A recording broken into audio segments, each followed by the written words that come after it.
Alors, tout d'abord, je voudrais remercier Monsieur Ogata Osamu, qui est consul du Japon, chef du bureau à Lyon.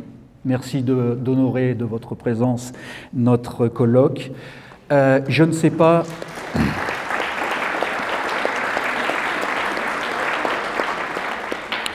J'ignore si Frédéric Huet est ici. Il n'est pas là, très bien. Et je voudrais remercier aussi Monsieur Baron Baptiste, qui est le co-organisateur de ce colloque. Aussi un remerciement à toute l'équipe d'accueil et de service, et puis à vous tous, 150 personnes qui êtes présentes ce soir.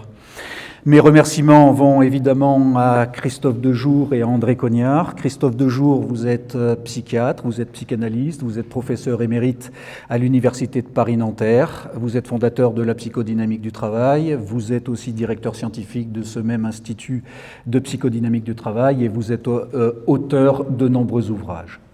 En tant que médecin et psychanalyste, médecin psychiatre et psychanalyste, vous avez toujours considéré que la somatisation a un sens. Et vous avez toujours refusé le dogme de la bêtise du symptôme.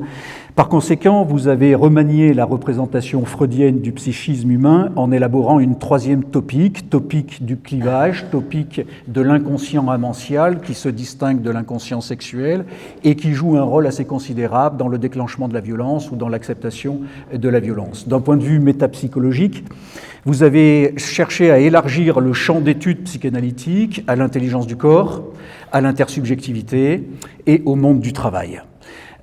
Fondateur de la psychodynamique du travail, vous êtes aussi un intellectuel spécifique, c'est-à-dire que vous avez dénoncé tous les travers de toutes les organisations anti-sublimatoires du travail qui sont source d'usure mentale et qui sont source de souffrance éthique.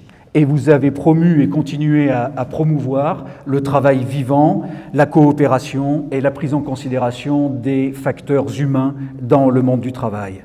Philosophe, vous avez à cœur d'élaborer une anthropologie de la sublimation et vous plaidez évidemment pour toute organisation du travail qui permette de révéler ce qu'il y a de meilleur en nous, pour reprendre le titre de l'un de vos derniers ouvrages. André Cognard, vous êtes maître d'aïkido, d'armes et d'aikishin taiso, fondateur de l'académie autonome d'aïkido Kobayashi Hirokazu. Vous détenez le titre de Hanshi. Vous êtes membre de l'ordre du Soleil levant au Japon et auteur aussi de très nombreux ouvrages. Disciple de Kobayashi Hirokazu, lui-même disciple de maître Ueshiba, fondateur de l'aïkido, qui le définissait comme un art de paix. Vous suivez ce que vous appelez la voie du corps, qui suppose une conviction que vous essayez de diffuser dans les dojos, mais aussi dans des actions auprès de la PJJ, dans les prisons, auprès des entreprises, etc. Cette conviction, c'est qu'il est possible de se libérer de la violence, mais certainement pas avec des mots et des idées, mais par ce que vous appelez le corps émancipateur. Chercheur, vous explorez la voie Aiki, qui est comprise comme un processus de libération de l'être par le corps, et vous essayez d'en parfaire la pratique qui a deux dimensions, une dimension externe, celle de l'aïkido, et qui apprend à comment ne pas répondre à la violence en utilisant des gestes qui soient efficaces, éthiques et esthétiques, et une dimension interne, l'aikishin taiso, gymnastique d'harmonisation des énergies, dans cette discipline, vous considérez que le corps est comme un livre, un palimpseste, qui porte les traces de tous les traumatismes hérités, mais qui est aussi un réservoir de liberté et de savoir. Philosophe engagé, pour vous, il ne s'agit pas de fuir la violence, mais il s'agit bien de ne pas fermer les yeux, mais de retrousser les manches face à la violence, c'est-à-dire d'acquérir une sorte de savoir-faire et de savoir-être qui permet de s'engager dans le conflit, qu'il ne s'agit pas de nier, mais de transformer en un conflit qui soit créateur, c'est-à-dire qui ne fasse ni vainqueur ni vaincu, et qui permette une co-libération. Contrairement donc au refrain qui nous serine que la violence paye, vous proclamez que la violence paie moins que l'harmonie. Alors, pour situer ce colloque, je rappellerai qu'il prolonge une démarche que nous avons entreprise maintenant depuis quelques années. Nous avons effectué notamment un colloque dans l'hémicycle du Conseil régional d'Auvergne-Rhône-Alpes en 2023, en février 2023. Ensuite, une conférence débat qui vous a réunis tous les deux sur le thème de l'intelligence du corps en septembre 2023. Puis en janvier 2025, un colloque sur le refus de la violence qui vous a réunis avec Marc Crépon, philosophe notoire, internationalement connu, de la non-violence. Des précédents colloques, j'aimerais retenir 3 points fondamentaux ou 3 accords fondamentaux dans votre positionnement. Le premier accord, il porte sur la nature de la violence. Elle est protéiforme, elle peut être physique, elle peut être morale, elle peut être symbolique, et elle s'exerce dans des relations qui sont multiples, à savoir la violence qu'autrui exerce contre autrui et que je laisse exercer contre autrui, la violence qu'autrui exerce contre moi, la violence que j'exerce contre l'autre, la violence que j'exerce contre moi-même, la violence que je laisse exercer à l'autre contre moi-même, elle est pluridimensionnelle. En tous les cas, elle se reconnaît à 2 effets. Le premier effet, c'est la réification de la subjectivité, l'aliénation du sujet. Et le deuxième effet, c'est le délitement du lien social, la coupure des liens de confiance qui permettent de faire monde ou de faire société. Le deuxième point d'accord, il concerne l'axiologie, la valeur de la violence. Il est aisé de comprendre que la tentation de la violence est présente en chacun. C'est ce que Marc Crépon appelait le consentement meurtrier. Autrement dit, tout un éventail d'attitudes qui vont du sadisme, de la participation active à la violence, jusqu'à la complaisance silencieuse dans laquelle nous sommes bien obligés, nous tous ici présents, de nous reconnaître peu ou prou. Et vous adoptez donc le principe du refus de la violence que rien ne peut justifier, certainement pas les philosophies de l'histoire qui toujours en appellent aux supposés bienfaits, être sortis ou pouvoir sortir de la barbarie, de la guerre, etc., au nom de la vie, au nom de l'histoire, au nom d'un sens dont nous ne voyons jamais poindre le bout du nez. Le troisième accord, il concerne les modalités de l'évitement de la violence. Le pacifisme que vous soutenez n'est certainement pas un angélisme, n'est certainement pas un dolorisme, il ne s'agit pas d'accepter la posture sacrificielle du martyr, mais il s'agit bien, au contraire, d'entrer dans le conflit, ce qui présuppose, évidemment, une force d'âme qui devrait pouvoir être suffisante. Alors pourquoi vous réunir à nouveau ce soir ? Parce que votre dernier ouvrage, Pratique de la démocratie ou Gouverner sans violence, aborde le même geste, celui de l'articulation de l'éthique et de la politique.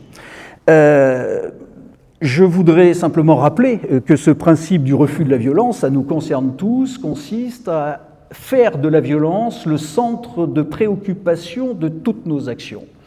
Et de manière à pouvoir mieux la débusquer et pouvoir mieux en déjouer les pièges ou les tentations. Alors, la question que vous abordez, c'est celle de savoir s'il est possible d'extrapoler ce refus éthique à un refus politique. Est-ce qu'on peut passer de l'éthique à la politique ? Jean-Jacques Rousseau, on peut, pas éviter longtemps cette question. Jean-Jacques Rousseau, lui, l'avait compris, c'était un jeune ambassadeur de France à Venise en 1743, et il écrit dans ses Confessions ceci. « J'avais vu que tout tenait radicalement à la politique, et que, de quelque façon qu'on s'y prit, aucun peuple ne serait jamais que ce que la nature de son gouvernement le ferait être. » Alors remarquons ici que la notion de gouvernement peut être lue en 2 sens. Elle peut être lue en un premier sens qui est celui de l'institution étatique chargée d'administrer les affaires publiques. C'est l'objet d'étude de la philosophie politique depuis Platon. C'est encore celle que sert Rousseau. Et puis il y a un deuxième sens, il ne s'agit plus simplement de cet objet institutionnel, mais il s'agit des conditions et des modalités de l'exercice du gouvernement, qui dépend davantage d'un ethos, c'est-à-dire d'une manière d'être, d'une façon de se comporter, que de ces institutions. C'est cette approche que vous privilégiez et l'un et l'autre, et à ce que je sache, vous ne prétendez pas avoir écrit un ouvrage de philosophie politique, mais vous partez bien des pratiques respectives qui sont les vôtres. Alors, qu'est-ce que c'est que gouverner ? La métaphore du gouvernail, on la trouve chez Platon, évidemment, dans la République. Tenir un cap dans la tourmente et le tourbillon des circonstances. Essayer de réaliser un idéal dans des circonstances qui sont, par définition, changeantes. Ce que j'en retiens, c'est que gouverner, c'est avant tout exercer un pouvoir, notamment le pouvoir politique.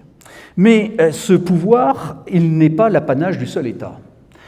Michel Foucault nous a appris à reconnaître le pouvoir un peu partout.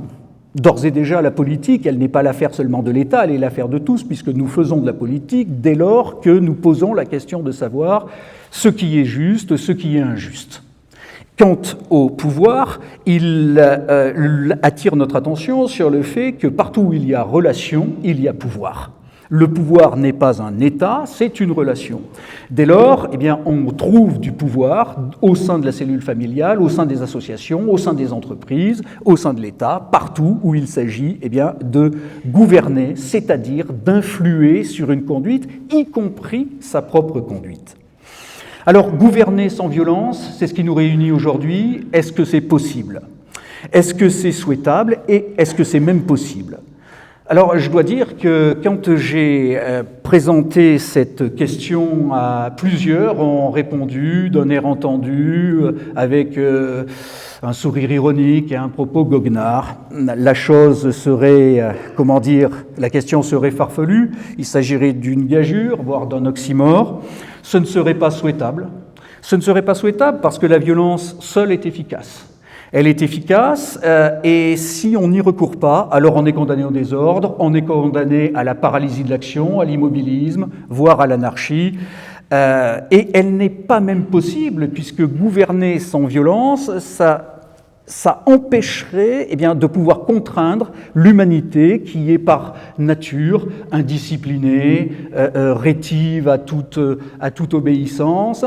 Et voilà de retour l'increvable Léviathan, justifié par l'inusable homo homini lupus, l'homme est un loup pour l'homme, autrement dit, d'une anthropologie pessimiste, se tire ou s'ensuit nécessairement une politique autoritariste. L'évidence, ce serait la suivante, c'est que gouverner, c'est imposer. Et il n'y aurait de rapport entre gouvernant et gouverné que de rapport dominant-dominé. Alors, il y a même une raison plus subtile de considérer que c'est une folie, que cette proposition de gouverner sans violence, c'est celle de la Boétie, quand il soutient que même chez les gouvernés, il y aurait une tendance à ce qu'il appelle la servitude volontaire. Comment se fait-il que des peuples s'offrent aux manches-peuples ? Comment se fait-il que 2 servent 1 ? Que 10 servent 1 ? Que 1000 servent 1 ? Qu'un million servent 1 ? Que 1000 servent 1 ? Comment se fait-il que la population puisse être sous le charme de l'un, tentée de dire tous un, tous derrière un, mais UN, et non pas tous un UNS ? La sidération nous saisit à ce moment-là, et évidemment, la cause serait entendue, puisque et le gouvernant et le gouverné ont des raisons d'accepter le rapport de domination, proposer cet idéal démocratique d'un gouvernement sans violence, ce serait complètement farfelu. C'est que le démos est étroitement tenu à tour de rôle, et parfois en même temps, par Kratos, le dieu de la force, Plutos, le dieu de l'argent, Sophos, le dieu du savoir. Alors, le réalisme ou le pragmatisme politique, la fameuse réelle politique, devrait à jamais avoir le dernier mot. Gouverner sans violence ne serait qu'un rêve infantile. Et pourtant, vous considérez l'un et l'autre que ce programme est bel et bien souhaitable et possible. Souhaitable pour révéler ce qu'il y a de meilleur en nous, souhaitable pour réaliser une paix qui ne sacrifie ni la liberté ni la justice, possible à condition de suivre ce que Christophe Dejour appelle la voie du travail, notamment grâce à la coopération, possible pour Maître Cognard grâce à la voie du corps, notamment à l'harmonie efficace. C'est donc avec grand plaisir que nous vous accueillons pour vous écouter ce soir. Merci beaucoup d'avoir accepté notre invitation.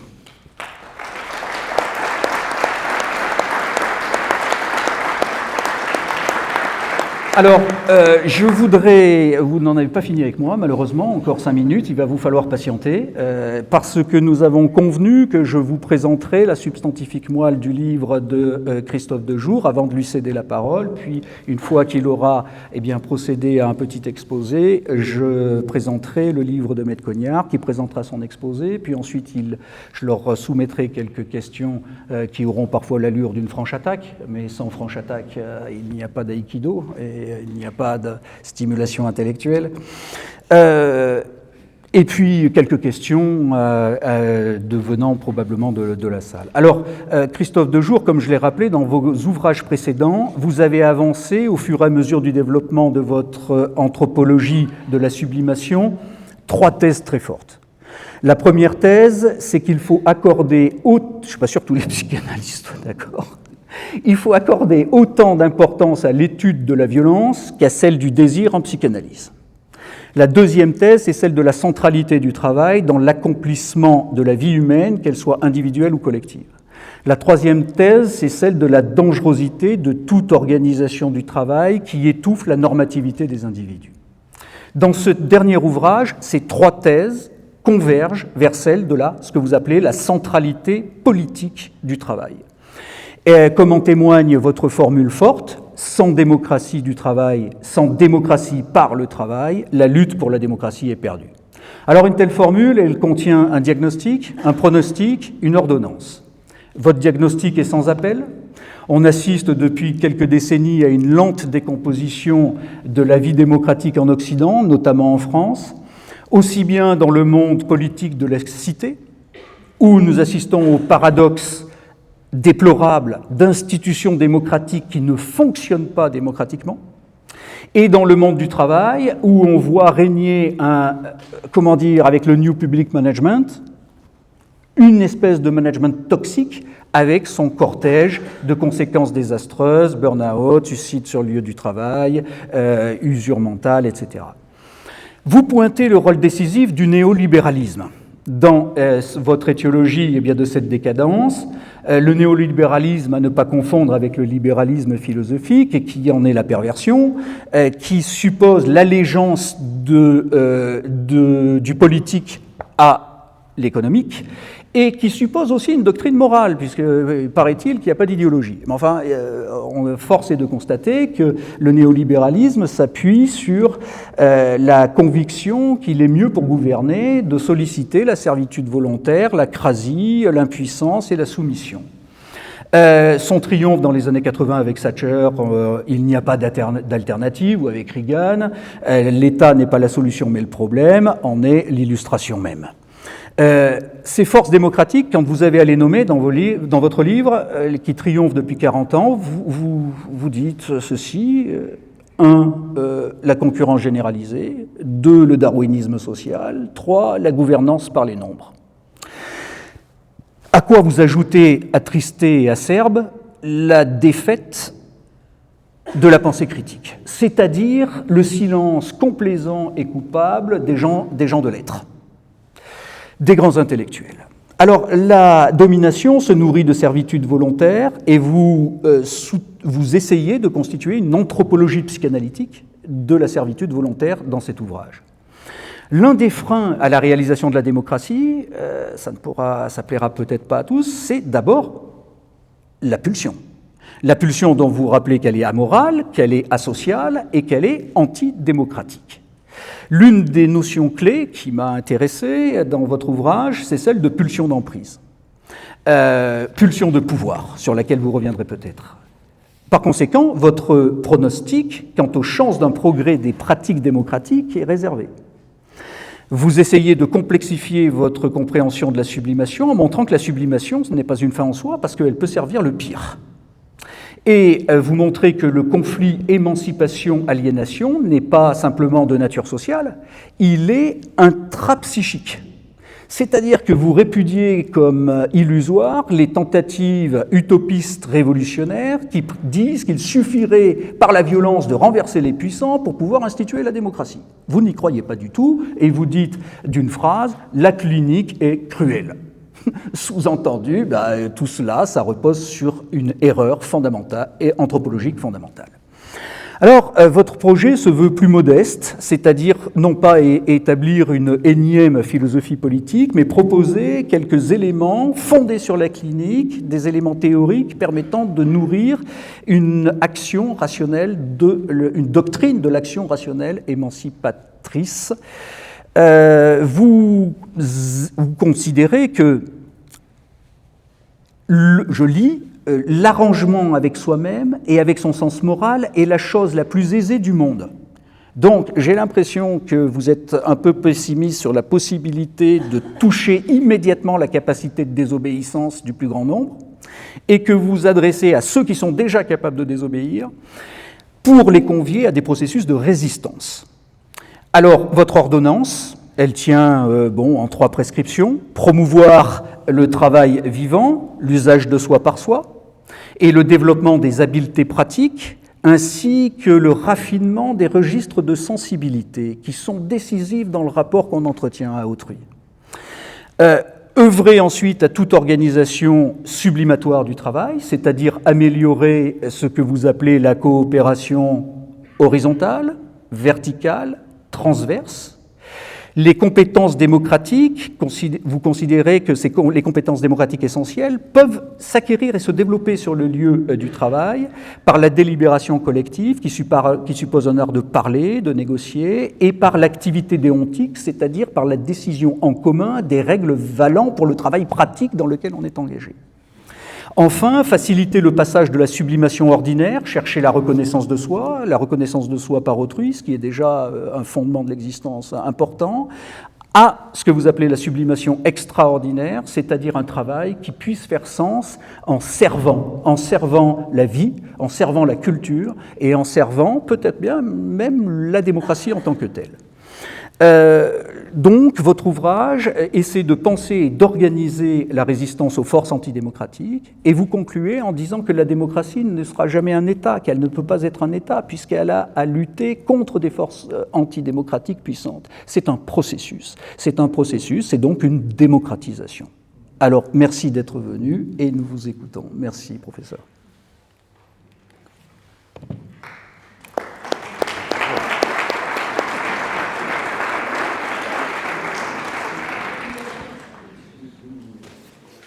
Bon, alors d'abord, des remerciements pour ceux et celles qui ont organisé cette journée, et puis cet après-midi ou cette soirée. Merci aussi beaucoup forcément à Denis Guillet, mais aussi à Maître Cognard, pour plein de raisons que je ne pourrais pas développer ici parce qu'elles sont trop personnelles, mais je vous dois aussi des remerciements pour cette invitation en quelque sorte à discuter avec vous, discussion qui ne va pas de soi, même si effectivement, comme l'a très bien souligné Denis Guillet, il y a effectivement beaucoup de points de convergence entre, de mon point de vue en tout cas, dans la démarche entre la démarche de Maître Cognard et la mienne. Comme Denis Guillet, qui est extrêmement brillant, il a pratiquement dit tout ce que je pouvais dire, donc ce sera guère que donc je renonce à ce que j'avais déjà préparé, parce qu'il a déjà tout dit, une bonne partie. Et donc ce sera juste une manière un petit peu de développer peut-être certains points qu'il a mis sur la table, hein, mais quand même de façon très ramassée, donc pas forcément très intelligible pour tout le monde. Comme il s'agit de quand même discuter la question de la démocratie, de la possibilité de la démocratie, je dirais en préalable, parce que j'ai là j'improvise, je suis désolé, mais donc c'est un petit peu en désordre, mais je vais quand même le dire. Pour moi, la démocratie n'est pas seulement une théorie, si vous voulez, élaborée par les savants, les docteurs, les philosophes, qui penseraient la démocratie et ensuite qui feraient dégouliner ou feraient flotter leurs prescriptions sur l'usage qu'il convient de faire de la démocratie, donc d'un point de vue quand même un peu de Sirius. Donc on pense en haut et ensuite on applique en bas. Donc moi je ne crois pas du tout ça. Je ne crois pas du tout que la démocratie soit simplement une théorie suspendue au-dessus des êtres humains. Je pense que la démocratie est une pratique. C'est-à-dire qu'il faut apprendre à l'exercice de la démocratie. Ça ne tombe pas du ciel, ça demande de développer entre nous des aptitudes, des habiletés. Le terme habileté est important, c'est des habiletés à la démocratie. Et il se trouve que, en tout cas au terme d'un certain nombre de recherches que j'ai menées depuis 50 ans, il m'apparaît que le lieu principal d'apprentissage de la démocratie, c'est le travail vivant. Alors, ça demanderait évidemment une démonstration, je n'ai pas le temps de la faire. Et comme deuxième préalable, parce que je n'aurais pas la possibilité d'en parler, c'est de dire que ce qu'il y a de commun entre les travaux de Maître Cognard et les miens, c'est évidemment cet intérêt primordial pour le corps. Il faudrait que je le justifie. Évidemment, ce serait très long, mais aussi bien dans le travail vivant qu'au-delà, dans la vie humaine en général, et jusque y compris dans la démocratie, malgré tout, ça vous paraîtra peut-être paradoxal, et je ne pourrais malheureusement pas vous l'argumenter, mais ce serait possible, mais on n'a pas le temps, le corps est premier. Toujours.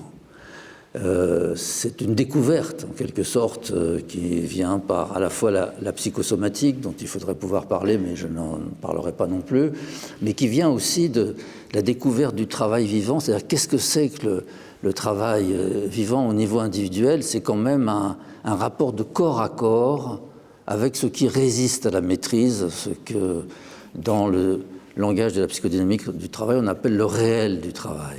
Le réel, c'est ce qui se fait connaître à celui qui travaille par sa résistance à la maîtrise. Et pour arriver à surmonter cet obstacle que le réel, c'est-à-dire tous les incidents, les imprévus, les anomalies, les dysfonctionnements, les pannes, les bugs, etc., qui surviennent et qui viennent toujours interrompre, ou en tout cas distordre le procès de travail, ces incidents, ces anomalies, ce réel se font connaître à celui qui travaille sur le mode de l'échec, donc d'une souffrance. Alors, si on avait le temps, il aurait fallu que je vous parle de la façon dont le corps est engagé dans la possibilité d'inventer les solutions qui permettent de surmonter le réel. Mais sans cette intelligence du corps, c'est impossible de parvenir à un travail de qualité, c'est impossible de devenir un bon ouvrier, de devenir un bon artisan, de devenir un bon professionnel. Donc, je vais laisser de côté toute cette part passionnante du rapport subjectif individuel au travail, parce que, comme nous souhaitons parler de la démocratie, il est encore plus important d'insister sur les dimensions collectives du travail. Parce que, si vous voulez, dans ce premier niveau qui serait le rapport individuel au travail, et je pense que Denis Guier en a parlé de façon très éloquente, c'est déjà un premier niveau de la sublimation. Mais le collectif de travail va permettre de développer une autre dimension de la sublimation qui n'est pas du tout envisagée par Freud, mais qu'on a été amené à travailler à cause de la clinique du travail. En règle, si vous voulez, le travail vivant n'est jamais purement individuel, ou comme on dit de façon plus savante, solipsiste. On travaille toujours pour un autre, à vrai dire le plus souvent pour plusieurs autres. Par exemple, quand je travaille dans une équipe soignante, la façon dont je travaille a toujours une incidence sur le travail de mes collègues. S'ouvre ici le domaine donc de la coopération horizontale. Mais la façon dont je travaille a aussi, nolens volens, un impact sur le travail de mon chef, voire sur la hiérarchie, mais aussi sur le travail de mes subordonnés ou de mes équipes si je suis en position de chef. C'est ici le domaine de la coopération verticale, qui est un domaine absolument passionnant. On n'aura pas le temps de développer, mais enfin que j'indique quand même. Parce que la qualité de mon travail personnel ne suffit pas à assurer la qualité de la production finale. Pour y parvenir, il faut réussir à articuler toutes les intelligences individuelles en vue de produire une œuvre commune. Et les intelligences sont différentes d'un individu à l'autre, ce qui fait que chacun aurait tendance, si on laisse libre cours à son intelligence, à aller dans une certaine voie, pendant que l'autre, qui est aussi intelligent, prend une autre voie. Et là, c'est très difficile. Donc il y a un souci assez complexe qui consiste dans la possibilité de mettre les intelligences ensemble. Alors ça, c'est possible, mais bon, ça s'appelle la coordination. Pour un tas de raisons que je pourrais vous montrer si on avait le temps, je montrerai que les gens n'obéissent jamais aux ordres qui sont dans la coordination. Il y a le mot ordre. Ils font autre chose. Ils transforment la coordination et ils fabriquent ce qu'on appelle la coopération. Et c'est cet écart entre la coordination et la coopération qui est quand même une invention qui vient de la part de ceux qui travaillent, donc des individus qui travaillent au début individuellement, mais qui vont se mettre en commun. Il y a de multiples chaînons intermédiaires pour comprendre comment se forme une coopération qui ne tombe pas du ciel, qui est vraiment une invention et qui suppose la mobilisation de la volonté des uns et des autres. Mais bon, il y a beaucoup de chaînons intermédiaires que je n'ai pas le temps de vous présenter. Il y a un point quand même plus central peut-être que les autres, ou un chaînon intermédiaire plus central que les autres, qui est la constitution d'un espace de délibération. C'est-à-dire un espace auquel participent tous les collègues, pas seulement les pairs, PAIRS, mais aussi le ou les chefs. Ils font partie de cet espace de délibération. Dans cet espace, chacun est invité à témoigner de son travail devant les autres, à expliquer, à rendre visible comment il use de ses habiletés, mais c'est aussi un lieu où il peut éventuellement parler de ses difficultés, de ce qu'il ne parvient pas à maîtriser dans son rapport au travail. L'espace de délibération exige que tous, alors ça c'est une propriété supplémentaire, il faut que tous les membres de ce collectif à venir s'impliquent dedans, que tous apportent ainsi une contribution au travail collectif. Seulement voilà, parler sincèrement de son travail implique un risque, à savoir que les autres ne soient pas d'accord avec le point de vue de celui qui s'exprime. Parler implique donc presque une contrainte à justifier, à tenter de justifier son point de vue face aux éventuelles objections des autres. Et c'est dans cet effort de prise de parole et de justification, quand j'essaye de me justifier, que je m'entends tout à coup formuler à l'intention des autres des arguments que je n'avais jamais pensés jusque-là. Voilà. L'espace de délibération dans le travail est un lieu propice à ce qu'on appelle la perlaboration du savoir-faire. C'est-à-dire que les savoir-faire, ils sont d'abord dans le corps, et c'est au moment où j'essaie d'expliquer, de justifier mon point de vue, que je me mets à dire des choses que je n'avais jamais pensées jusque-là. C'est un phénomène absolument passionnant et qui est très fréquent dans l'espace de délibération. C'est ce qu'on appelle la perlaboration du savoir-faire. C'est un terme un peu technique, excusez-moi, mais voilà. Ce miracle de la parole, si vous voulez, qui est une sorte d'auto-révélation à soi-même, alors que je m'adresse aux autres, ce miracle de la parole ne peut se produire que si les autres, auxquels un collègue s'adresse, prennent un risque équivalent à celui qui parle. Alors, c'est la condition de l'équité entre la parole et l'écoute. si cette équité est assurée, celui qui écoute prend un risque. Il y a un risque à écouter. Et le risque d'écouter, c'est d'entendre.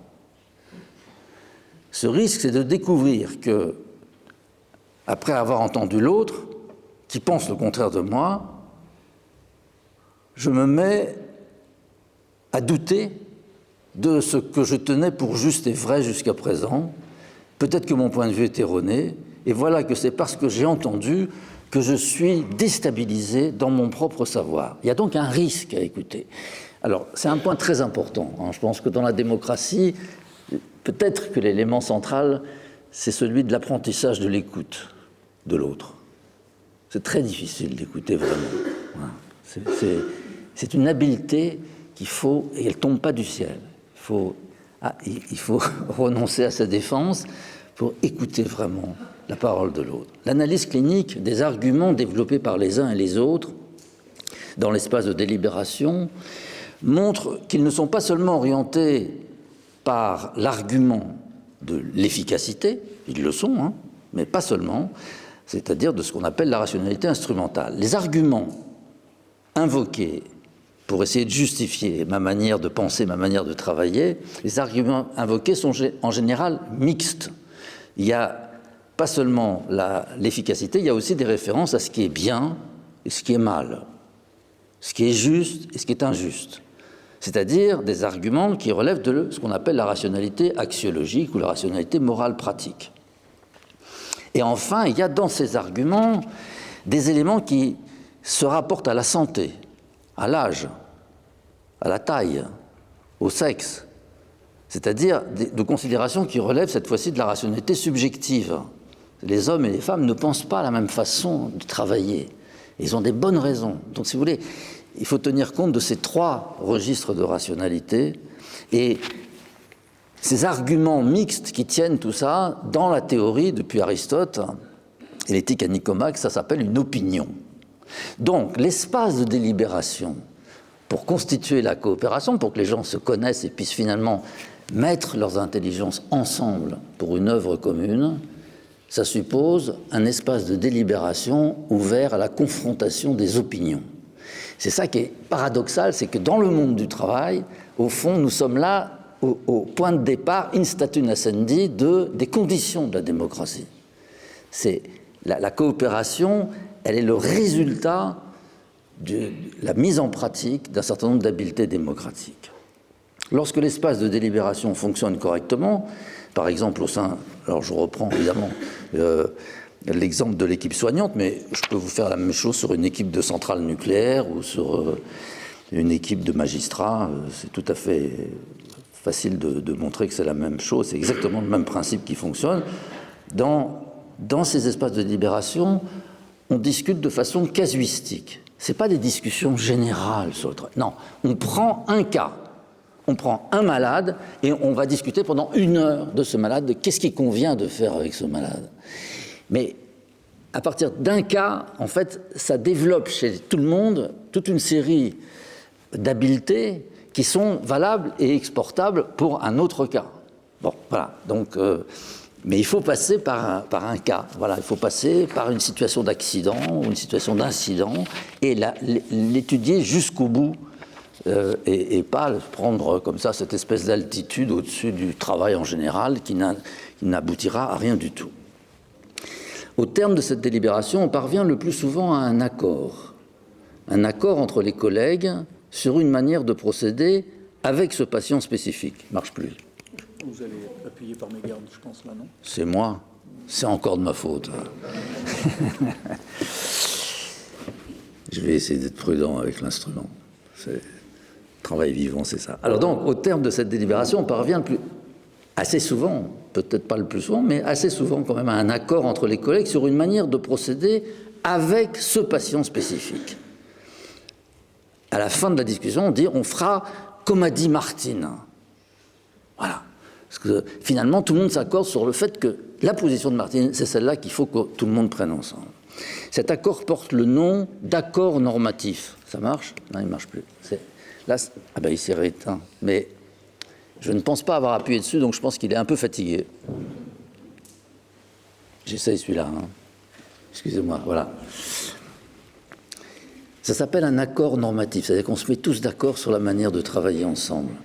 Et ça vaut pour tous les membres de l'équipe. Et quand plusieurs accords normatifs sont articulés entre eux de façon plus stable, on accède à ce qu'on désigne sous le nom de règles de travail. Alors là, ça devient très noble. C'est ça qui organise la coopération. Une équipe soignante élabore ainsi ses propres règles de travail qui sont adaptées à la composition particulière de cette équipe. C'est-à-dire qu'il y a des hommes, des femmes, d'un certain âge, etc. C'est fait pour que chacun trouve sa place dans l'œuvre commune. Et donc, d'une équipe à l'autre, d'un service à l'autre, les règles ne sont pas toujours les mêmes. Et c'est très bien comme ça, cette diversité. Cette activité de production de règles dans l'espace de délibération, on la désigne sous le nom d'activité déontique. C'est l'activité de production de règles. Et l'on peut montrer que toutes les règles de travail et les règles de métier, construites selon ce processus, sont non seulement orientées vers l'efficacité, mais aussi vers la formation du vivre ensemble. À cause de cette confrontation des opinions, les règles, elles tiennent les deux dimensions de l'efficacité, du vivre ensemble et aussi du respect de la santé, de l'attention à la santé de chacun dans l'exercice du travail. D'où la formule. Alors, ces accords normatifs, ils sont possibles à condition, évidemment c'est une condition très importante que je n'ai pas le temps de commenter, mais que cette délibération soit orientée vers l'entente.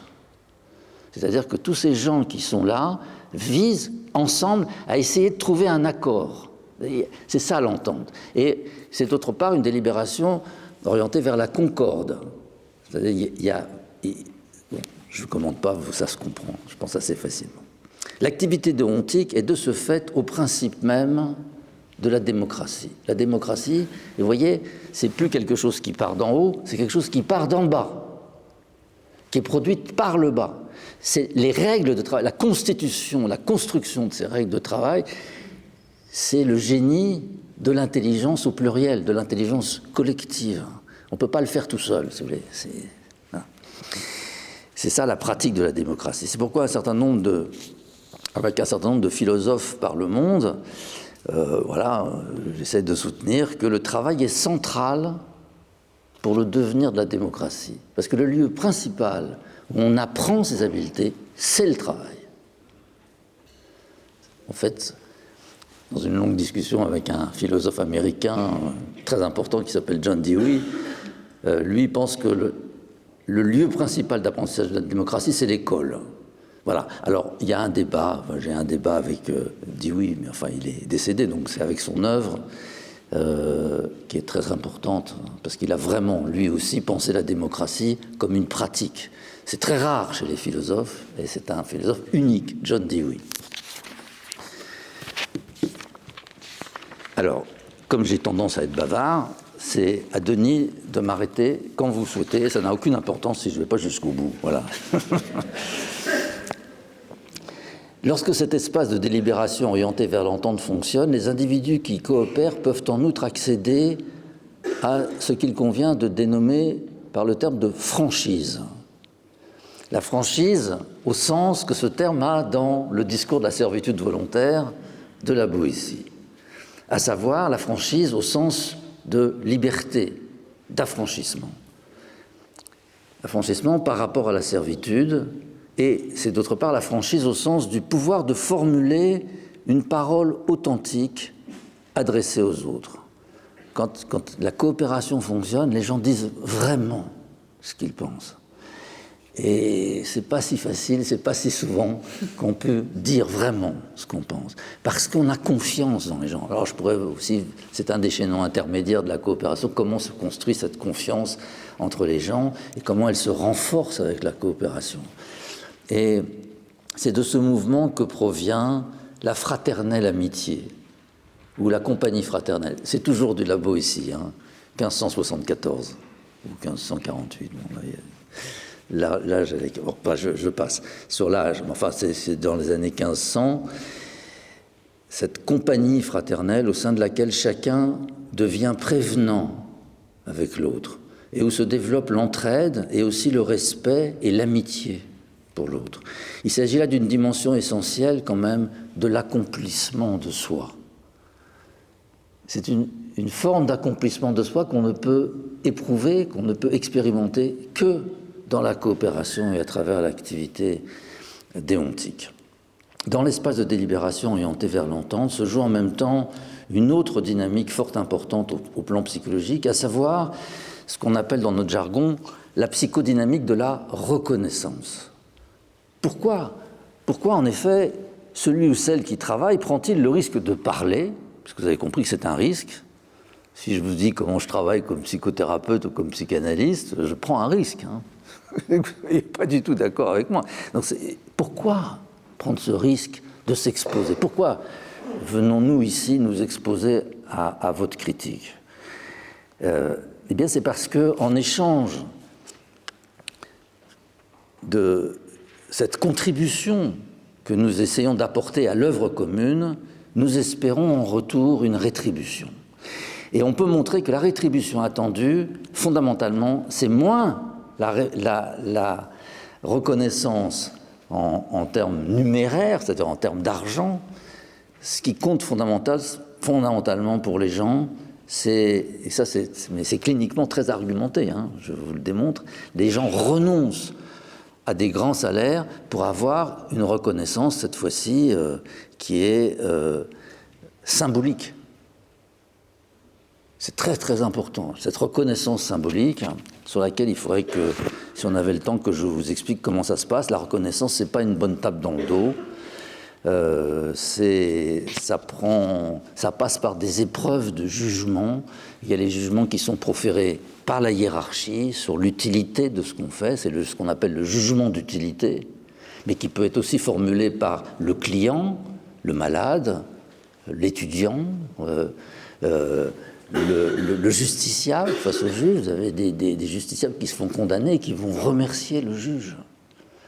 C'est des choses extraordinaires qui se produisent quelquefois, où le condamné vient remercier le juge pour dire « là, j'ai vraiment compris ».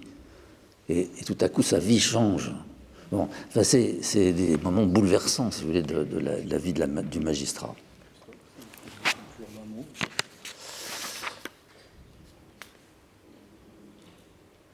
Alors, je vous ai parlé de la coopération horizontale, je vous ai à peine parlé de la coopération verticale, mais c'est un domaine passionnant. Puis il y a un troisième domaine qui est la coopération transverse, c'est-à-dire le fait que la qualité de ma prestation, la qualité de mon service quand je suis médecin et que je soigne un malade ne dépend pas que de mon talent de médecin ou de mon savoir médical.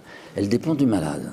Comment il comprend ce que je lui ai dit, comment il ne comprend pas, les difficultés qu'il a, et donc la qualité du soin, elle va dépendre aussi du malade et pas seulement du médecin. Est-ce que vous comprenez ça? C'est pareil pour l'étudiant et le professeur. La qualité de l'enseignement ne dépend pas que du professeur. Elle dépend de la manière dont l'élève ou l'étudiant entre dedans. Alors, ça veut dire que pour la qualité d'un soin dépend de la formation d'une coopération entre l'élève et le professeur, entre le malade et le médecin. Je pourrais vous montrer la même chose avec les animaux. Quand vous êtes un éleveur, il y a une qualité de la coopération qui se constitue entre la vache et l'éleveur, entre le cheval et le cavalier. C'est absolument bouleversant. Voilà. Et c'est à partir du moment où on entre dans cette dimension de la coopération transverse que là vient la question du bien et du mal sous une forme très particulière et qui... C'est à ce niveau-là que se joue la question de la sublimation extraordinaire dont parlait Denis Guillec tout à l'heure, c'est-à-dire que là, je suis... l'autre, il se présente soit sous la forme d'un individu pour lequel je fais une prestation de service, mais c'est aussi la nature, c'est-à-dire l'écosystème. Tout travail a des incidences sur la transformation de notre environnement, l'environnement, la biodiversité, les écosystèmes. Et la troisième autre, c'est la cité, c'est-à-dire le travail implique toujours un effet sur la cité et il n'y a pas de neutralité du travail vis-à-vis du politique. Ou bien j'apprends dans le travail les habiletés démocratiques et je contribue au développement de la démocratie. Ou bien j'apprends le pire, c'est-à-dire l'antidémocratie, la réification des gens, la chosification des gens, l'utilisation par, évidemment, dans la forme la pire, qui est le darwinisme social dont a parlé Denis Guillec, c'est-à-dire le chacun pour soi. Donc c'est l'inverse de ce que je viens de vous dire. La coopération, c'est penser d'abord à l'autre, avant presque soi-même. Tandis que le néolibéralisme prône chacun pour soi et a réussi à installer le chacun pour soi. Donc si j'avais le temps, je vous expliquerais comment fonctionne le néolibéralisme et comment il a cassé tous ses ressorts. Si j'avais eu le temps, je vous aurais parlé de la souffrance éthique, parce que c'est la souffrance nouvelle qui apparaît aujourd'hui dans le monde du travail d'une façon assez massive. Ça ne marche plus, de nouveau. Bon, je vais essayer de le réanimer. Le malade va mal. Non, ça y est, là, c'est bon. Il faut le recharger. Merci beaucoup. Oui, il faut recharger le malade. Donc, si j'avais le temps, je vous parlerais de cette souffrance éthique qui se développe du fait que le néolibéralisme est dans sa forme, la forme qu'il prend dans le monde du travail, qu'on appelle la gouvernance par les nombres, ou ce qu'on appelle aussi le tournant gestionnaire, détruit systématiquement tout ce que je vous ai dit sur la coopération. C'est un des objectifs, c'est casser la coopération, c'était l'objectif de Thatcher, mais il casse aussi les ressorts de la sublimation, de telle sorte que beaucoup de nos contemporains sont amenés, sur prescription, à faire des choses qui consistent à bâcler le travail.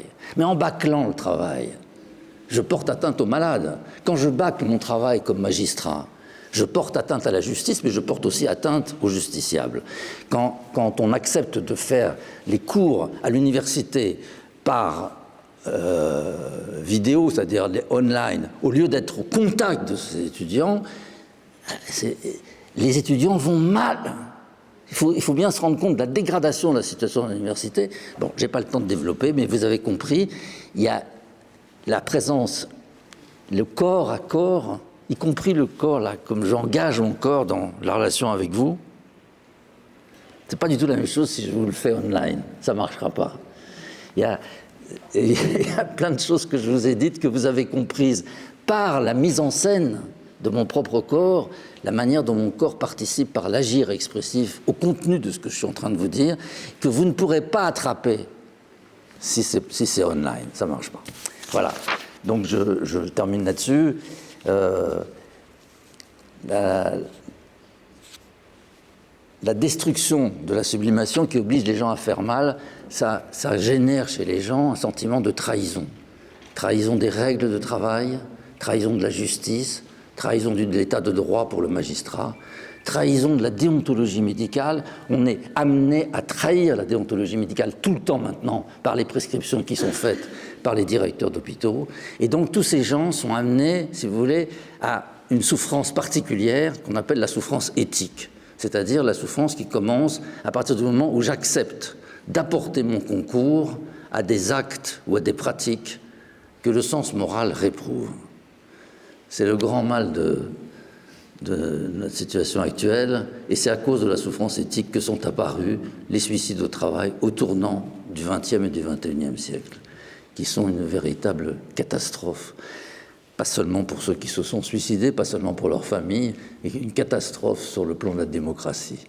C'est incroyable de comprendre que le suicide sur les lieux du travail, qui n'existait pas avant le tournant du millénaire, eh bien, c'est un indicateur, c'est un opérateur d'intelligibilité de la dégradation de la démocratie. Voilà, je vous remercie.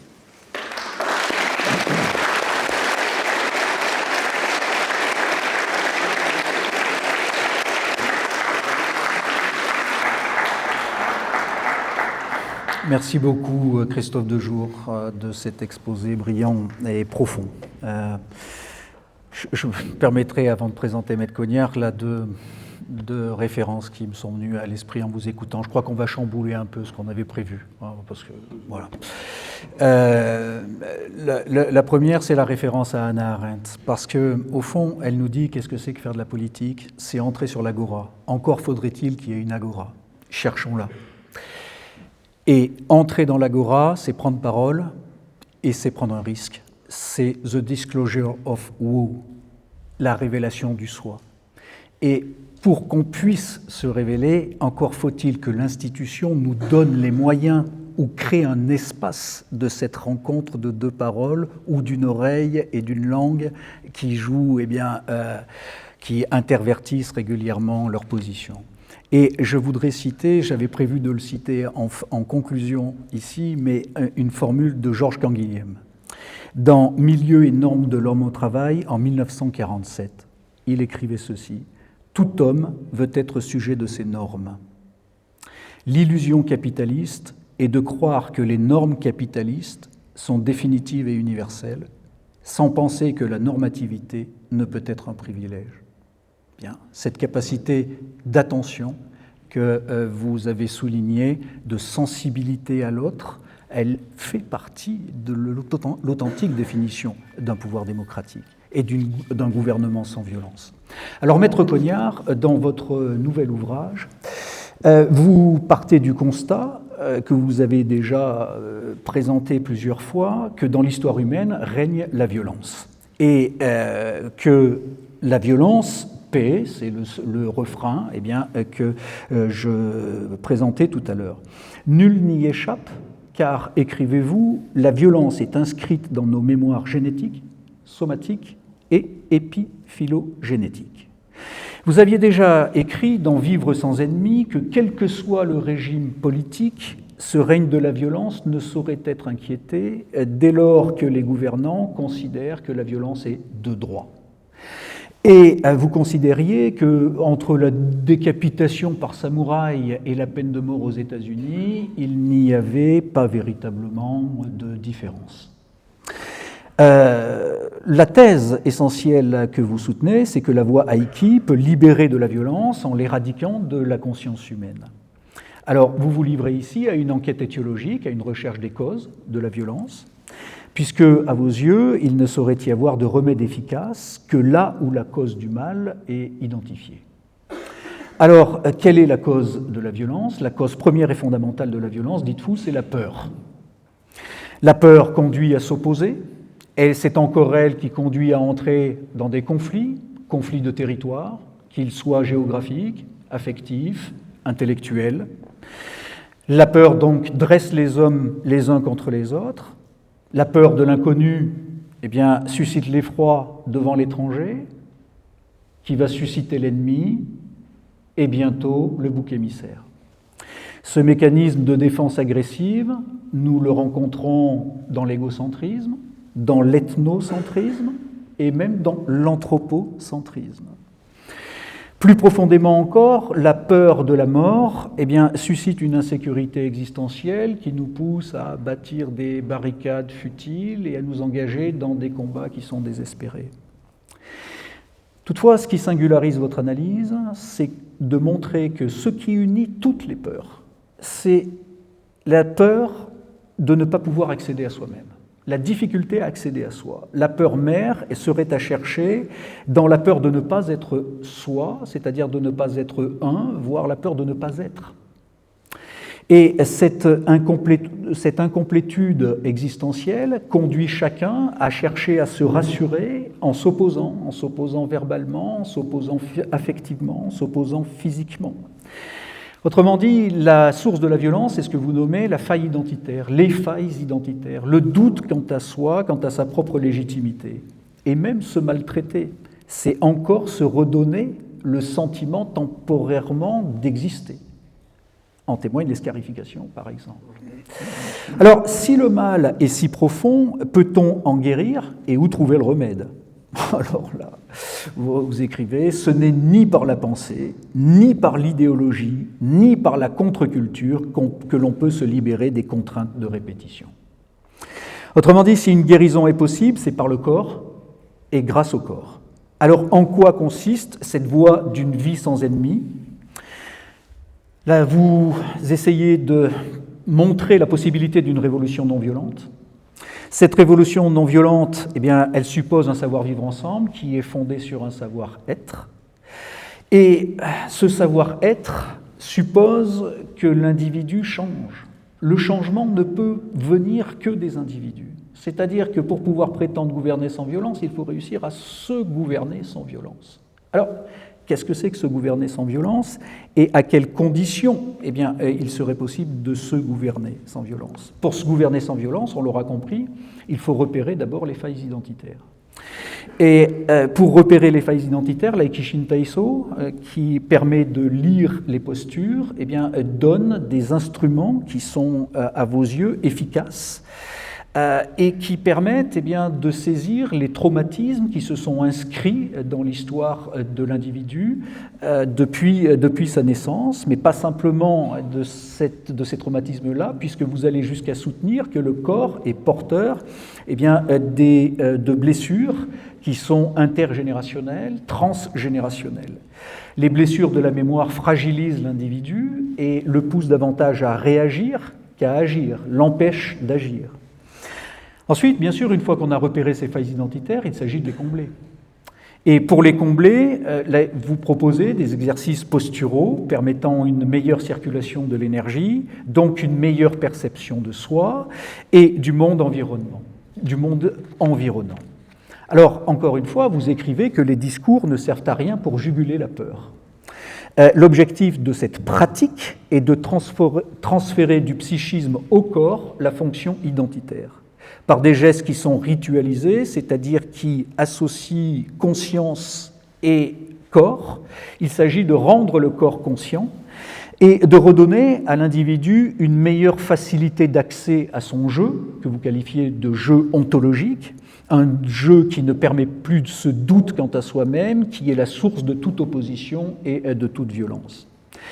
En effet, si l'individu trouve son centre, si l'individu est conscient de son unicité, alors il se vit comme un sujet et peut commencer à percevoir en l'autre un sujet et non plus un objet auquel il s'agit de s'opposer ou dont il faut se méfier, en tous les cas vis-à-vis duquel il faut se construire.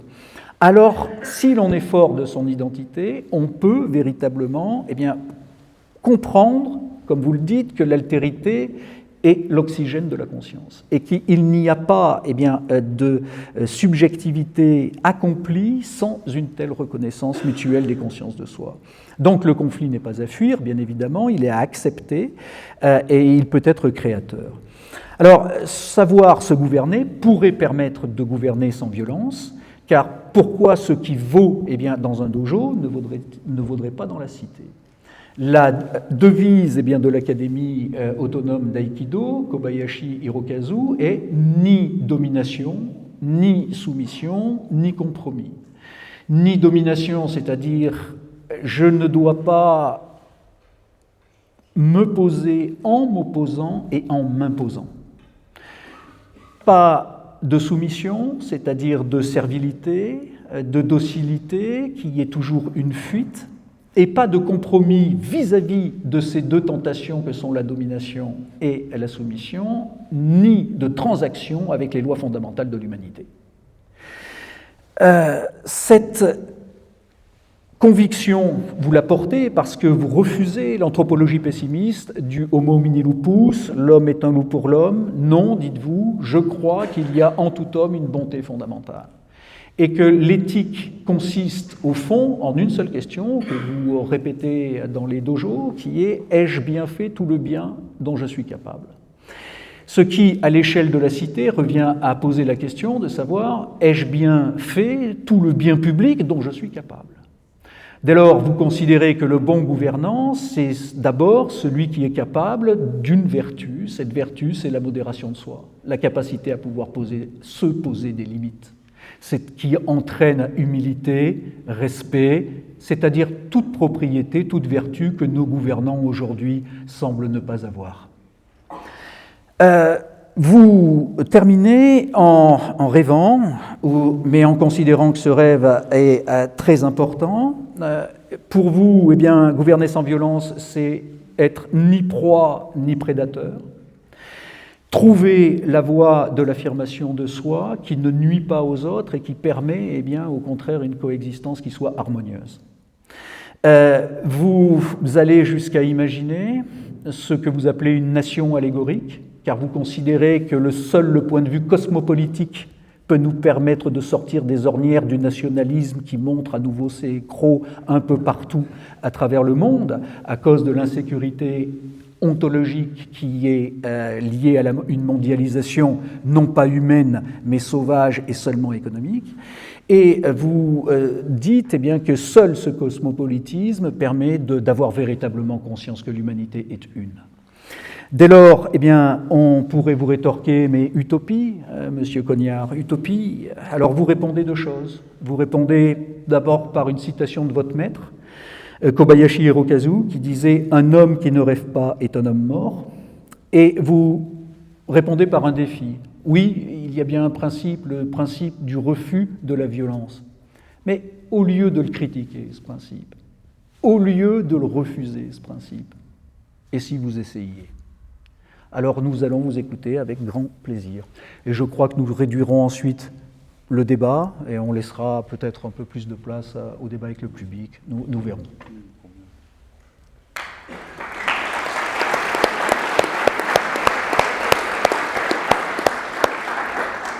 Bien, ça marche là. Oui. Tout d'abord, je crois que je vais vous imiter et je vais dire qu'après cet exposé, finalement, j'ai plus grand-chose à dire. J'ai la chance quand même de partir d'en bas, moi. C'est-à-dire que pour moi, les idées naissent sous le pied du paysan dans son champ. Les idées, elles se construisent à travers la fatigue du corps, à travers... Ça marche ? Là, c'est un peu mieux. Ça marche ou ça marche pas ? Là, ouais. Ça marche. Voilà. Alors je reprends. Je dis donc que j'ai la chance de partir d'en bas et non pas d'en haut, et que pour moi les idées naissent sous le pied du paysan qui travaille dans son champ, sous le pied du planteur de riz japonais qui piétine dans sa rizière pour faire venir la pluie. C'est là que les idées naissent. Elles naissent en traversant le corps, elles naissent en montant vers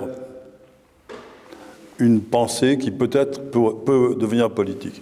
Moi, je ne vais pas faire une démonstration. Là, j'écoutais très attentivement ce que vous disiez à propos de la façon dont vous pensez la démocratie, et j'étais très admiratif de cette construction très, très belle, très structurée. Et ce n'est pas du tout ce que je fais moi.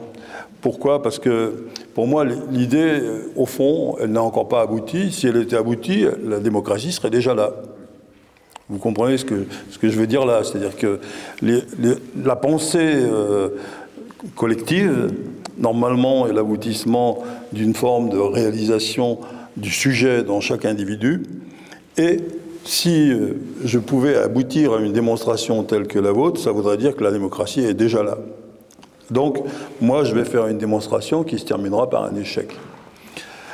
Alors, pour essayer d'avancer quand même, étant donné que j'ai commencé en bas, c'est-à-dire, j'ai été obligé non pas de partir de la pensée des autres, de ce qui a été dit avant, bien avant moi, depuis des siècles, etc., mais d'essayer de retrouver un chemin qui m'amène, qui me permet, moi, d'imaginer le monde. Et ce chemin-là, évidemment, il a besoin, pour être communiqué, de mots. Donc il y a un certain nombre de mots ou de concepts que j'utilise que je vais être obligé de redéfinir un peu devant vous rapidement, sinon vous n'allez pas comprendre de quoi je parle, quoi. Alors, bon, si vous voulez tenir compte du fait que moi je suis un praticien du corps d'abord, au travers de mes 55 années d'enseignement de l'aïkido, j'ai acquis vraiment la conviction que le corps est une unité conscientielle. Je vais vous dire de quoi il s'agit. Pourquoi je peux affirmer ça ? Parce que quand on est dans une interaction martiale, ça devient une évidence. C'est-à-dire qu'il devient évident que le corps agit avant la pensée. Okay ? Le corps, pour moi, est à la fois conscience, inconscient, mémoire, et il possède des outils de communication très sophistiqués, et c'est précisément ce qui correspond au concept d'unité conscientielle. Conscience, inconscient, mémoire, moyen de communication. Quand je parle d'unité conscientielle, je parle aussi de profondeur. Alors on est en droit de me demander de quoi il s'agit.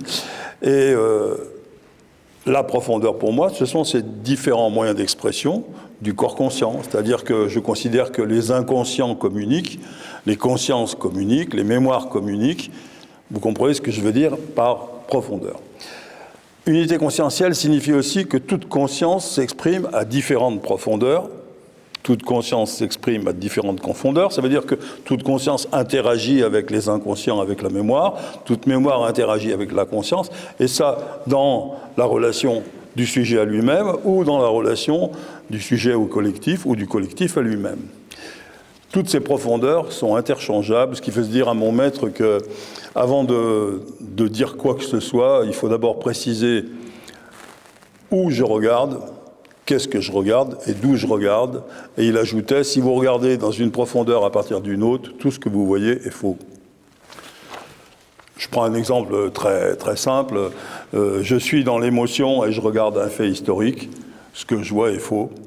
Je suis au contraire dans l'énoncé d'un événement qui a eu lieu, l'esclavage dans les siècles passés. Je le regarde à partir des critères émotionnels d'aujourd'hui et tout ce que je vois est faux. Okay. Donc, ma conception donc, de la conscience, vous l'avez compris, ne se limite pas à l'outil mental, celui qui sert à objectiver la pensée, la conscience, qu'on pourrait dire objective, explicite. J'insiste sur un point. Même ce qui n'est pas objectivable par votre conscience, ce à quoi vous ne pouvez pas accéder en y pensant, est exprimé par votre corps, est présent dans votre corps, avec en particulier les moyens qui sont les siens, l'anatomie, la physiologie, les limitations physiologiques, les adaptations anatomiques, et puis, c'est-à-dire en fait la posture en tant que telle exprime tout, elle rassemble tous les souvenirs contenus, en particulier tous les souvenirs contenus dans toutes les mémoires. Bon, moi j'ai un principe, toutes les questions que je me pose, je les pose au corps. C'est-à-dire que si j'ai une question à laquelle je n'arrive pas à répondre, je mets en situation dans un dojo, je mets des armes, on pratique, et puis à un moment, peut-être, j'obtiens la réponse. Chaque fois que je cherche à résoudre un problème, c'est ce que je fais. C'est le corps, mon outil d'expérience. Donc vous ne serez pas surpris de m'entendre aborder même la question politique en rapport avec celui-ci. Ça peut paraître paradoxal, mais quand j'entendais tout à l'heure le professeur Dejour, il a beaucoup parlé du corps et de ce rapport entre le corps, le travail, la cité, la politique. Notre corps enregistre tout notre vécu. Là, je vais peut-être un peu faire des répétitions, enfin pour certains d'entre vous, c'est tout à fait peut-être de l'ordre du banal. Notre corps enregistre tout notre vécu, nous avons une mémoire somatique, et dans la mémoire somatique de tous les humains, eh bien, il existe le souvenir de deux expériences fondamentales qui influent fortement sur sa conscience psychique. Et c'est intéressant parce que ça concerne tous les humains. Il s'agit d'avoir été contenu et d'être devenu, du fait de cette contention, pendant un certain temps, prisonnier d'une matrice. Et puis le deuxième souvenir commun, c'est de s'en être libéré ou d'en avoir été libéré. Ces deux vécus occupent une place essentielle dans nos consciences car ils sont inscrits dans la mémoire somatique. Mais ils sont aussi inscrits dans la mémoire génétique et dans les mémoires ancestrales et épiphylogénétiques. Quand je dis épiphylogénétique, j'utilise le concept de Bernard Stiegler, mais avec une petite nuance. Quand je dis ancestral, je fais référence à ce qui est dans la mémoire du système familial, des systèmes familiaux, et puis quand j'utilise épiphylogénétique, je fais référence à ce qui est dans les mémoires de l'humanité en général, voire plus. L'unification de ces mémoires construit la posture, en organisant des réflexes posturaux qui expriment la manière dont l'énergie et l'information circulent entre les profondeurs et entre les unités donc conscientielles, et aussi la manière dont le corps s'équilibre lui-même. Tout ça est interdépendant. Une bonne circulation nécessite la cohérence posturale. Le manque de cohérence posturale crée des ruptures dans la chaîne psychomotrice. Nous, habituellement, dans un dojo, nous sommes capables d'analyser un geste et de voir quand le geste a une fluidité normale, ce qu'on appelle le ki no nagare, l'écoulement naturel du ki, de l'énergie, et quand il y a des ruptures dans le geste. Tout ça est lisible directement sur le corps et peut faire l'objet d'une analyse, ce que nous faisons. Enfin, quand ça nous est demandé. Le manque de cohérence posturale est à l'origine de nombreux réflexes que la pratique martiale nous permet d'observer et de contrôler. Ces réflexes-là, ils ne sont pas secrets. Le premier, celui qui agit très vite, c'est la fuite. Ensuite, l'agression défensive. Quand on n'a pu ni fuir ni agresser défensivement, les deux réflexes, en quelque sorte, veulent continuer à agir et se bloquent l'un l'autre, on arrive à la sidération. La sidération a l'avantage de protéger le mental, mais en tout cas pas le corps. Et puis ensuite, derrière, on a les autres réflexes qui sont la menace, et puis surtout, et c'est un des pires, un réflexe de soumission à la violence de l'autre, d'acceptation, de sacrifice. Okay. Celui-là, je vais vous ennuyer beaucoup en répétant beaucoup à propos de cette soumission dont j'ai entendu parler à plusieurs reprises déjà tout à l'heure par Denis Guillec, que moi je ne considère pas comme soumission volontaire, mais comme le résultat en particulier de ces deux vécus qui sont communs à toute l'humanité et qui constituent en tant que tel un traumatisme. Alors, l'intensité des réflexes, et je devrais peut-être même dire la violence des réflexes, dépend principalement des failles du système proprioceptif que la division de la posture impose. Pourquoi ? Parce que quand il y a une faille dans le système proprioceptif, il y a une imperception de soi-même et ça active instantanément des défenses de type identitaire. On est insécurisé, on défend. Et on défend en s'opposant. C'est la perception non objectivée de ces failles qui organise les réflexes défensifs, agressifs et leurs corollaires. Perception non objectivée, ça veut dire c'est senti à un niveau et je suis incapable de me dire objectivement ce que je ressens. D'accord ? Donc il y a une inquiétude, une angoisse qui est liée à la fois à la menace et en même temps à l'impossibilité de se dire à soi-même, donc de se représenter au fond, dans cette attitude d'impuissance. Si je reviens à ces deux vécus déclencheurs de ces réflexes, bon, je dois dire que je les aborde avec simplicité ici parce qu'il faudrait les analyser en profondeur et en particulier analyser la manière dont ils influent sur les réflexes archaïques, c'est-à-dire les réflexes qu'on acquiert pendant la gestation et non pas après, les réflexes primaires, primitifs. Bon, là, par contre, on n'a pas le temps. Au fur et à mesure de la croissance du fœtus, la matrice devient plus contraignante. Je fais un petit résumé de votre histoire, là. C'est votre histoire à tous, hein. L'enfant à naître passe d'un monde dans lequel l'embryon il se déplaçait aisément à un monde dans lequel la contrainte devient telle que le choix est la libération ou la mort. Quel rôle joue cette augmentation de la contrainte et cet ultimatum dans l'élaboration de la fonction identitaire du corps et dans celle de la conscience de soi ? Celle-ci, conscience de soi, serait-elle la condition de la conscience tout court ? Vous me suivez ? Oui. Donc, libération ou mort. L'absence de choix est, à défaut d'un travail de réappropriation de soi, l'impossibilité du choix. Nous travaillons en permanence pour restituer aux gens l'accès à leur corps. D'accord ? Nous sommes très souvent des parties de nos corps, des parties de nos émotions et même des parties de notre pensée, mais ça, je vais y arriver tout à l'heure. Je vais utiliser le bulldozer Kobayashi pour ne pas savoir choisir, c'est laisser le pouvoir sur soi à autrui et s'y soumettre. La libération par la naissance projette l'enfant dans un espace-temps inconnu de lui. Il doit faire face à des besoins qui étaient assumés par le corps de la mère. Il goûte plus à l'angoisse du manque qu'au plaisir de la liberté, d'autant que ce corps dont il hérite est quasiment inutilisable. Ce sont les autres qui doivent le déplacer, le nourrir, s'en charger.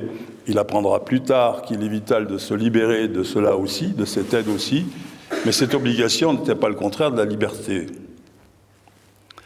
C'est l'angoisse qui indique un besoin dont la satisfaction pourrait procurer du plaisir. La satisfaction dépend des autres dans les premiers moments de vie, et certains pour qui la réponse aura manqué ou tardé resteront attachés à l'angoisse et laisseront entre les mains des autres le pouvoir sur l'effacement de l'angoisse et sur leur plaisir. Ils sont préparés à la soumission. L'angoisse résulte de la confrontation à la vacuité et à l'impuissance, donc à la division. Le plaisir permet un retour éphémère à l'unité. Ceux dont l'unité dépendra des autres seront condamnés à la division, au doute, quant à leur identité, qui dépendra d'autrui, et donc bien préparés à la soumission. Qu'il puisse subsister un désir de retrouver l'abri de la matrice n'est pas impossible, dès lors que l'on oublie les contraintes carcérales vécues avant la naissance. C'est pas sympathique comme énoncé. Hein. Le mythe du paradis matriciel est le coup de déni d'une douloureuse expérience. Être rejeté, car c'est bien ce qu'est l'expulsion, un rejet, rejeter ou mourir pour l'une, être rejeté ou mourir pour l'autre. La séparation est douloureuse, la dépendance est rassérénante. Ainsi, l'homme apprend à mettre de côté ce qui est douloureux. Confronté à un traumatisme, il va fabriquer de l'inconscient. Je dis bien fabriquer de l'inconscient, c'est un terme que je revendique. Et pour moi, l'inconscient n'est pas une fatalité, il n'est pas lié à je ne sais quel état naturel, c'est carrément une fabrication de la conscience elle-même. Et peut désirer être contenu, il peut désirer être contraint pour lutter contre l'insécurité identitaire, contre les doutes quant à sa légitimité. Il est préparé à la soumission. Le vécu de la gestation et celui de la naissance occupe aussi une place très importante dans la mémoire génétique. Le programme gestation-naissance se déroule sans que la volonté des sujets impliqués ne puisse prévaloir. D'ailleurs, tant mieux, parce que quand on voit la complexité d'une évolution embryologique, s'il fallait que les parents la pensent, nous serions très mal foutus. Nous apprenons donc dans la profondeur conscientielle que nous appartenons à une espèce et par conséquent à un système qui nous impose des actions et avec cela tout le lot de doutes quant à notre unicité, notre intégrité et notre possibilité de nous libérer. Nous sommes donc déjà des êtres soumis et déroger à la règle génétique ou à la règle systémique mène à la mort. Alors, nous cherchons encore la légitimité dans l'altérité, dans l'attention et l'amour que l'on nous adresse. Nous sommes préparés à la dépendance et partant à la soumission. La mémoire ancestrale contient tout le vécu du système familial en ce qui concerne la gestation et la naissance aussi. L'histoire des gestations, l'histoire des naissances, des enfants perdus en couche, des morts infantiles, et puis j'en passe. Tout ça, comme la mémoire épiphylogénétique, le garde aussi. Tout cela est contenu dans cette conscience et dans ses profondeurs. Nous savons que nous sommes des objets voulus par le système ou rejetés par lui. Et quand nos obligations de loyauté font du système une autorité prépondérante, nous nous prenons nous-mêmes comme objets, et cette division entre un supposé sujet mentalisant et un corps objet fait de nous les objets de toute altérité, donc des adeptes de la soumission. C'est pas réjouissant, hein. Ça va s'arranger. Rassurez-vous, nous ne sommes pas pour autant condamnés au désespoir. Les besoins vitaux se rappellent à nous constamment. Les besoins primordiaux nous imposent de vivre en relation avec l'altérité. Alors, je vais dire un mot sur les besoins vitaux, je pense que vous savez ce que c'est pas la peine que j'en parle. Besoins primordiaux, j'appelle besoins primordiaux. À la fois ce qui a contribué à notre conception, donc les conditions de la conception, et tout ce qu'elles imposent, c'est-à-dire l'obligation de se représenter à soi-même et l'obligation d'être loyal à soi-même. Il y a une forme de loyauté obligatoire à soi qui pourrait être d'une certaine manière l'équivalent de l'obligation de loyauté qu'on a par rapport à ceux qui nous ont fait naître. Besoins primordiaux, deux choses. Assurer sa propre défense, assurer sa propre survie et avoir donc cette capacité à se dire en permanence, à se dire dans ses actes, à se dire dans ses idées, à se dire... Et ça va nous imposer beaucoup de choses, mais bon, en même temps, ça fait partie d'un processus qui, si on s'en libère, nous permettrait probablement d'arriver à des relations harmonieuses avec toute forme d'altérité. L'obligation de loyauté à soi-même impose l'expression et la préservation de l'identité dans toute relation et démontre en quelque sorte l'ontologie du jeu JE. Bon, d'autres souvenirs habitent les différentes mémoires. Celui d'avoir virevolté dans le ventre maternel reste présent dans la mémoire somatique. Et puis il y a le souvenir de tous ceux qui sont partis à la découverte de l'inconnu. Et ce souvenir-là, dans les mémoires collectives, la nécessité de l'évolution aussi pour se vivre, habite la mémoire génétique. Tout cela réveille en nous le désir de nous libérer.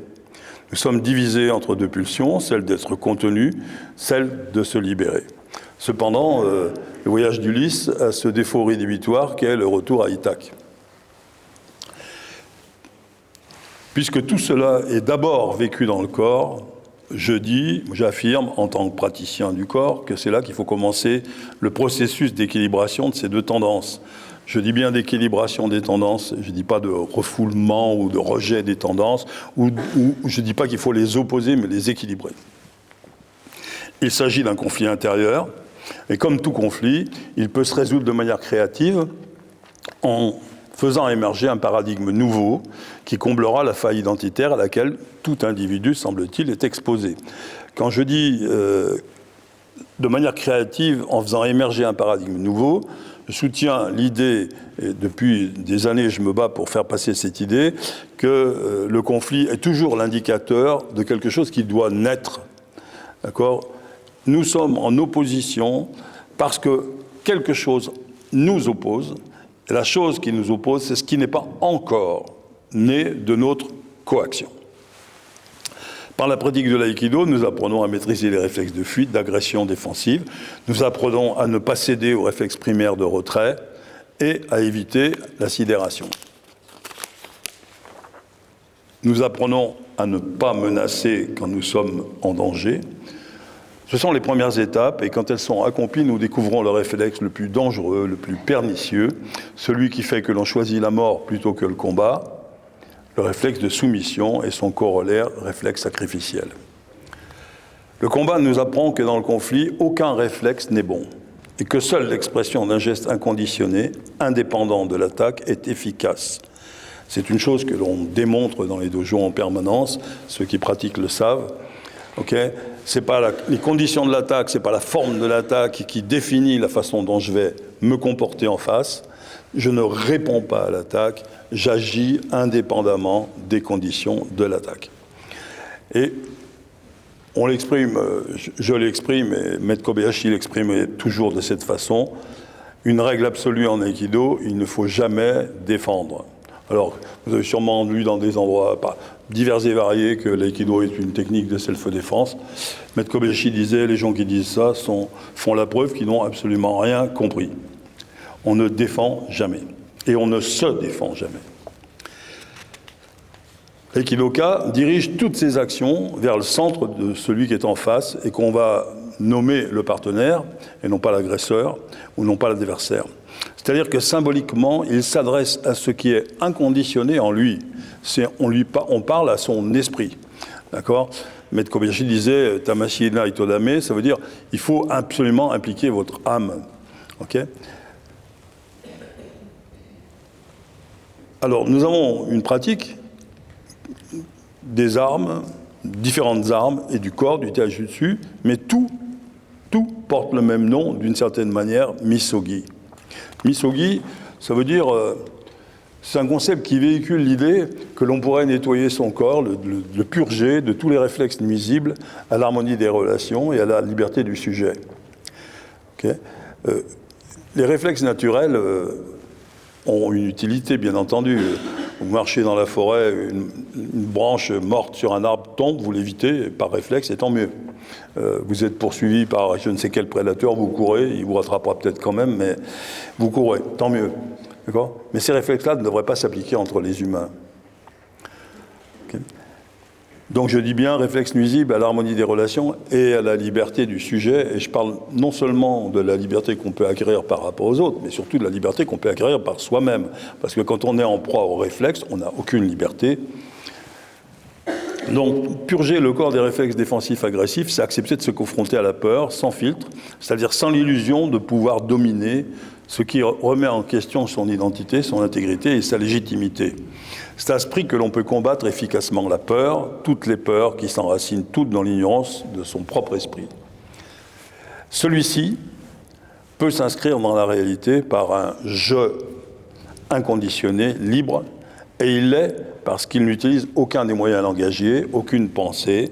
Je vous parle de cette pensée qui se construit depuis le piétinement et qui traverse le squelette et qui traverse vos entrailles, qui traverse vos émotions.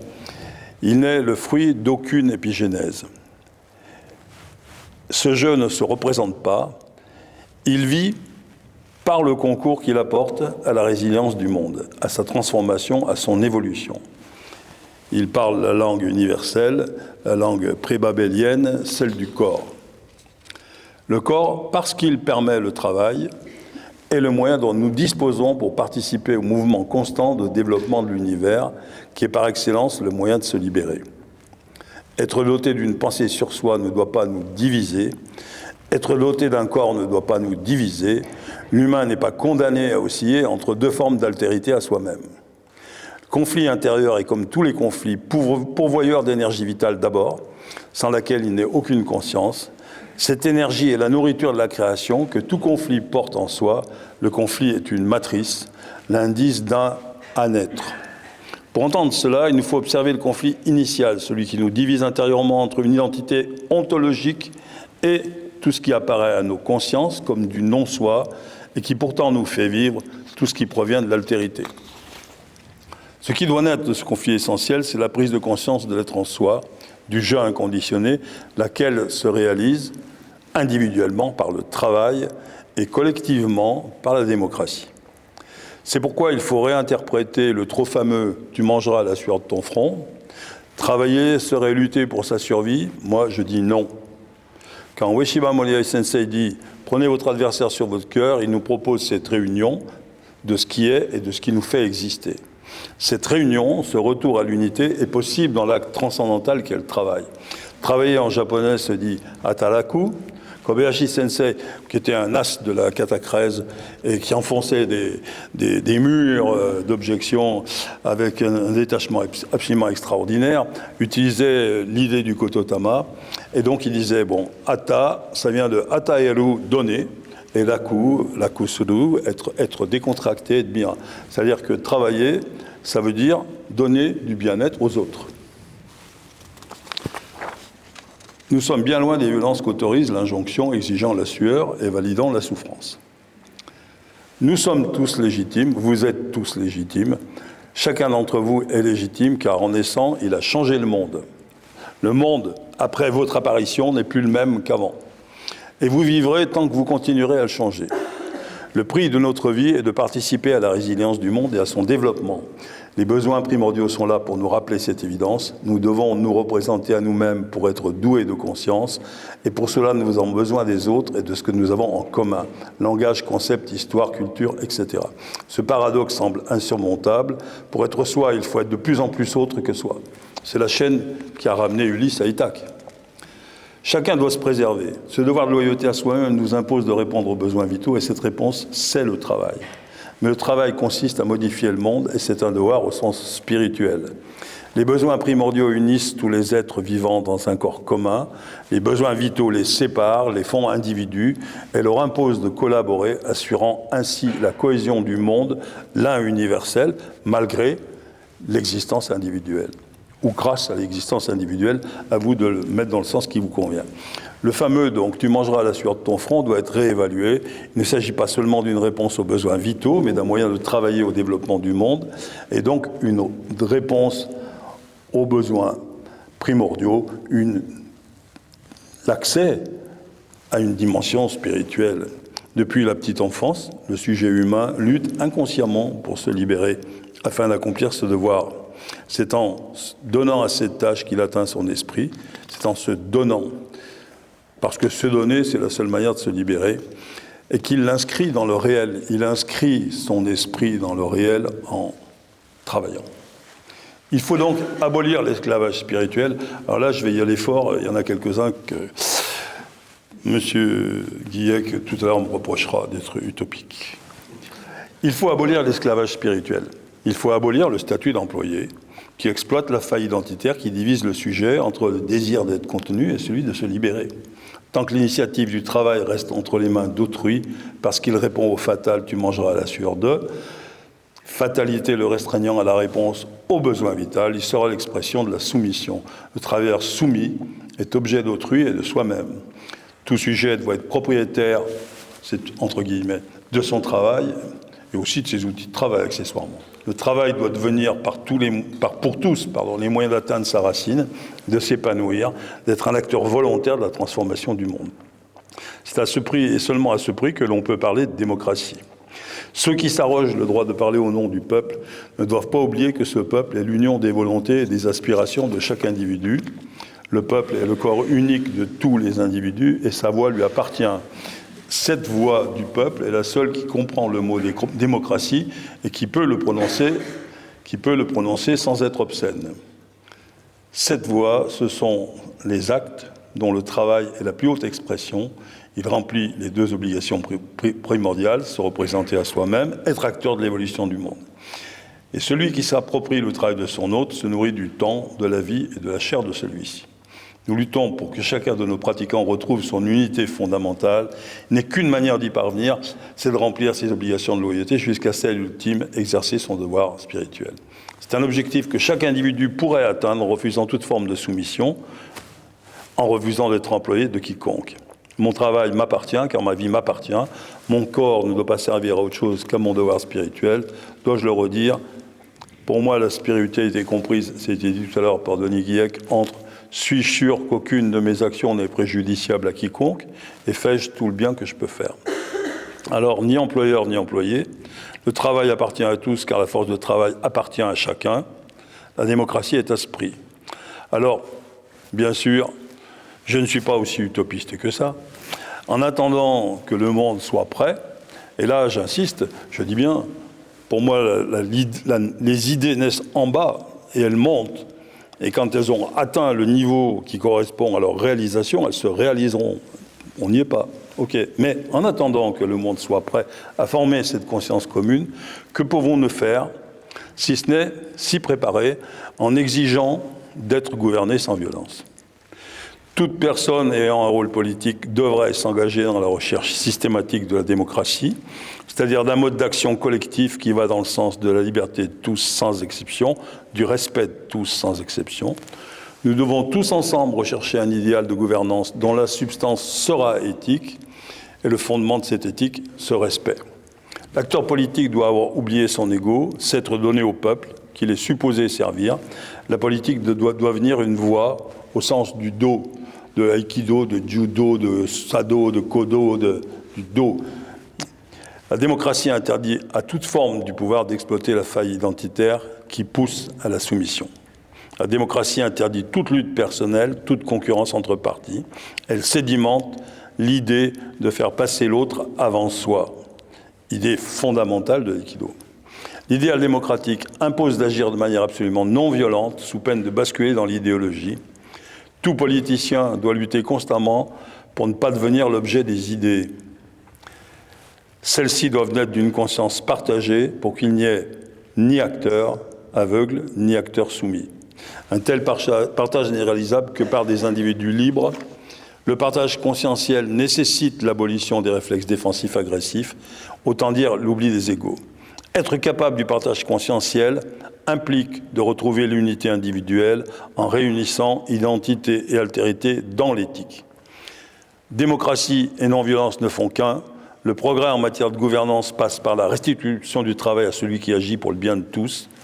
Ni domination, ni soumission, ni compromis.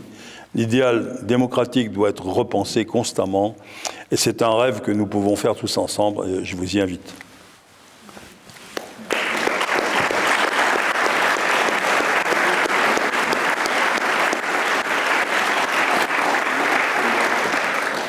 Je dirais pour conclure qu'il me semble que la démocratie dont nous avons parlé requiert en effet des espaces de délibération dans lesquels nous apprenions à partager la parole.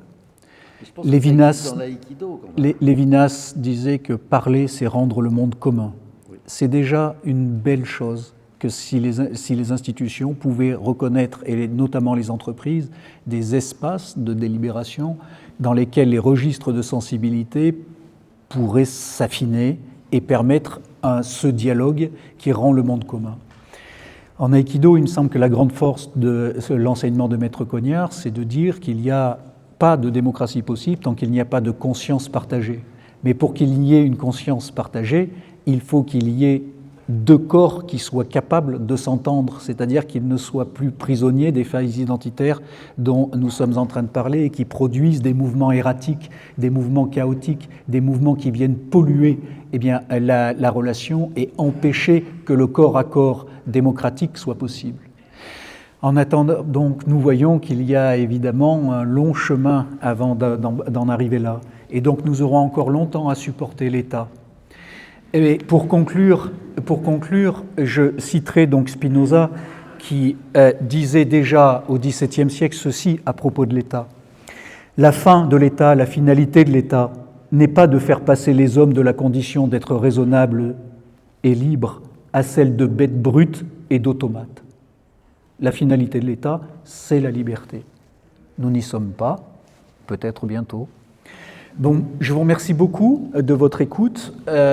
Je vais vous inviter, ceux qui voudraient bénéficier d'un petit mot du professeur de jour, à se diriger vers la table s'ils le souhaitent, ceux qui sont arrivés un peu en retard. Nous avons 10 minutes et je serai contraint de vous contraindre ensuite à gagner eh bien, le quai de la gare. Merci, Maître Cognard, de votre présence. Merci, professeur de jour. Merci à vous tous.